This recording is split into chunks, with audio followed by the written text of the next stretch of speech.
One of most famous episode featuring Beth Shean in the Bible follows the death of King Saul on Mount Gilboa.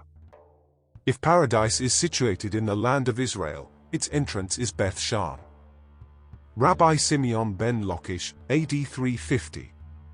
The biblical book of Samuel tells us that the bodies of Saul and his sons were exposed by the Philistines on the walls of Beth Shean, one of the greatest and most powerful cities of ancient Philistine. Beth Shean's location has always been strategically significant, due to its position at the junction of the Jordan River Valley and the Jezreel Valley, essentially controlling access from Jordan and the inland to the coast, as well as from Jerusalem and Jericho to the Galilee. The Philistines came to strip the slain, and they found Saul and his 3 sons lying on Mount Gilboa. They cut off his head and stripped him of his armor. They placed his armor in the temple of Ashtaroth, and they impaled his body on the wall of Beth Shean. When the men of Jabesh-Gilead heard about it, what the Philistines had done to Saul, all their stalwart men set out and marched all night. They removed the bodies of Saul and his sons from the wall of Beth Shean and came to Jabesh and burned them there. Then they took the bones and buried them under the tamarisk tree in Jabesh, and they fasted for 7 days. The Bible tells us that King Saul was killed by the Philistines and that his body, as well those of his 3 sons, was hung on the wall of Beth Shean.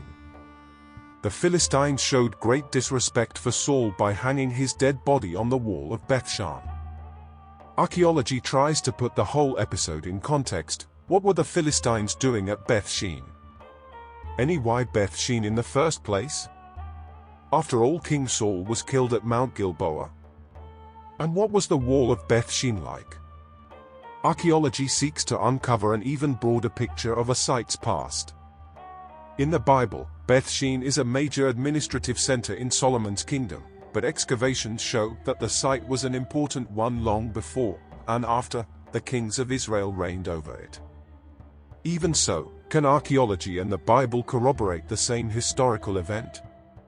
Multiple excavations at Beth Shean in the past century have revealed a 6,000-year history of settlement at the site.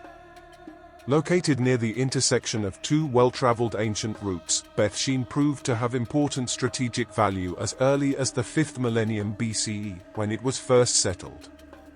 Civilizations rose and fell at the site throughout the Chalcolithic period and Bronze Age. Some of the most impressive finds at Beth Shean came from the late Bronze Age, when Egyptian pharaohs ruled over much of Canaan and used Beth Shean as a crucial administrative center to rule over its vassal kingdoms. The lifeline of Tel Beth Shean is long over 6,000 years. It begins in the Pottery Neolithic, literally the New Stone Age, followed by the Chalcolithic around 4 millennium BC and early Bronze Age. For several hundred years thereafter, however, only shepherds and few peasants lived on top of the ruined early Bronze Age city. But what happened to the wall of Beth Shean where the Bible says the bodies of Saul and his sons hung? After all, walls are an archaeological speciality. Alas, no fortification walls have been found at Beth Shean from any period.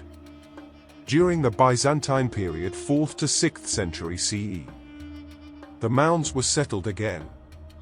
After the devastating earthquake of 749 CE, a thriving Arab city rose on the mound. In the Crusader period, the mound became a part of a large estate that was surrounded by fortification wall and entered through a monumental gate. Later, the mound was abandoned in 20th century when it became a magnet to the archaeologist.